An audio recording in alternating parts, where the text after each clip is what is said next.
in the quiet, ordered world of Edo-period Japan, where every bow was measured and every word weighed, one man fought a revolution without a single sword.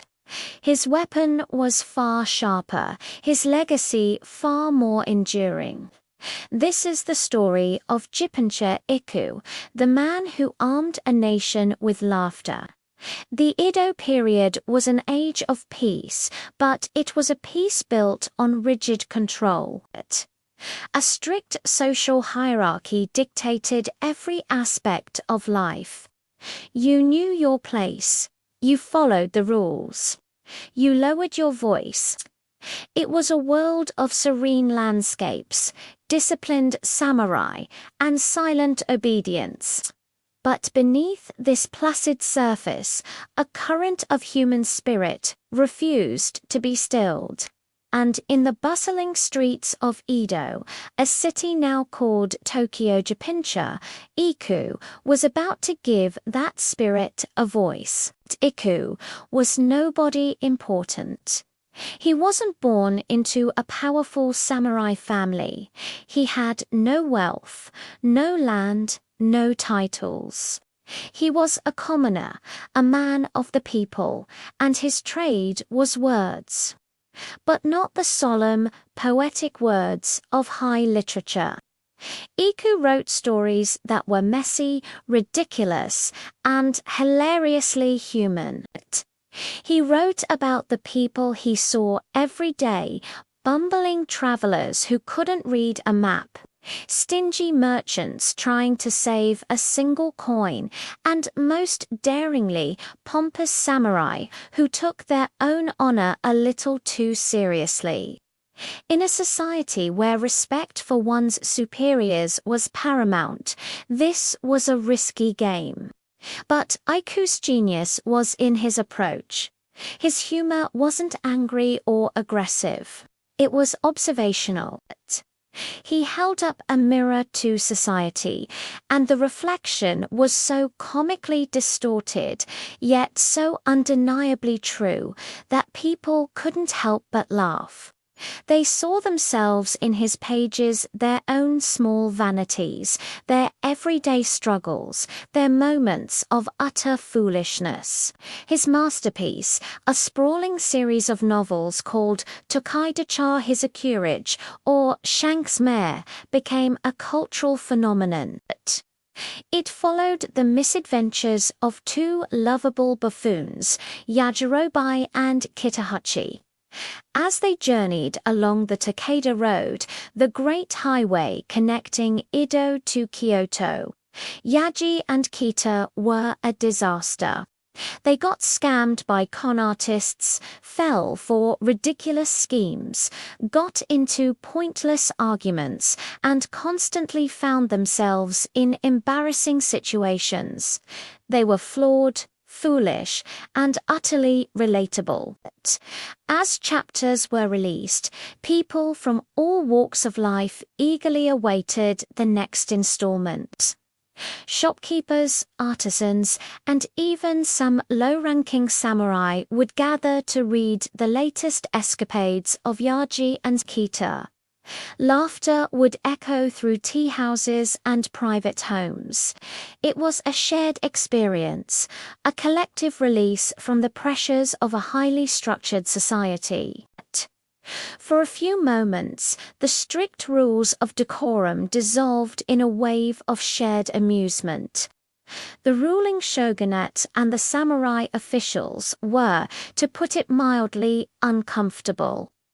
On the surface, Iku's stories were just silly tales about two idiots. There were no calls for rebellion, no direct attacks on the government.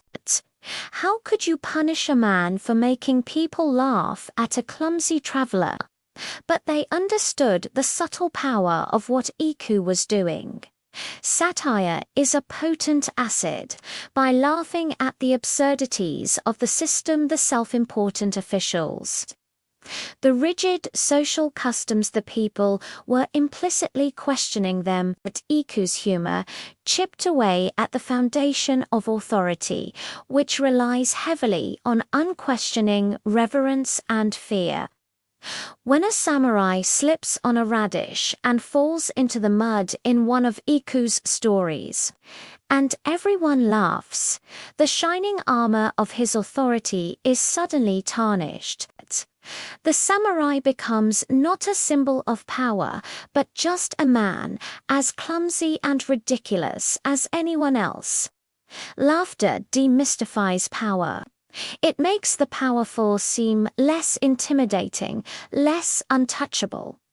This was Iku's quiet revolution.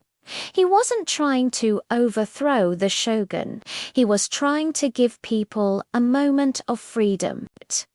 The freedom to see the world not just as a set of rules to be obeyed, but as a stage for human comedy. The government tried to crack down. They issued edicts against frivolous literature, and Iku was even briefly imprisoned. But it was like trying to stop the tide. The demand for his stories was too great. Publishers found ways to print them, and the public found ways to read them. Iku himself lived a life much like his characters, often chaotic and frequently poor. He moved dozens of times, took on various odd jobs, and was known for his eccentric personality. Legend has it that on his deathbed, he instructed his students to add special incense to his funeral pyre. When they did, the pyre erupted in a burst of fireworks, one final practical joke from the master of comedy. He lived as he wrote, refusing to take life, or even death, too seriously. He never sought titles or honors. He didn't need them. His legacy wasn't carved in stone monuments, but was written in the hearts of millions. In a world that demanded silence and submission, Jippen Iku proved that laughter could be the most powerful form of dissent. He showed that you don't need a sword to challenge an empire. You just need a good joke. Because when people are laughing together, fear loses its grip, and the walls of control begin to crumble. His voice, born in the crowded alleys of Edo, continues to echo, a timeless reminder that the human spirit will always find a way to laugh, even in the most serious of times. Thank you so much for watching. If you enjoyed this story and want to discover more hidden histories, don't forget to like this video and subscribe to the channel. We'll see you in the next one.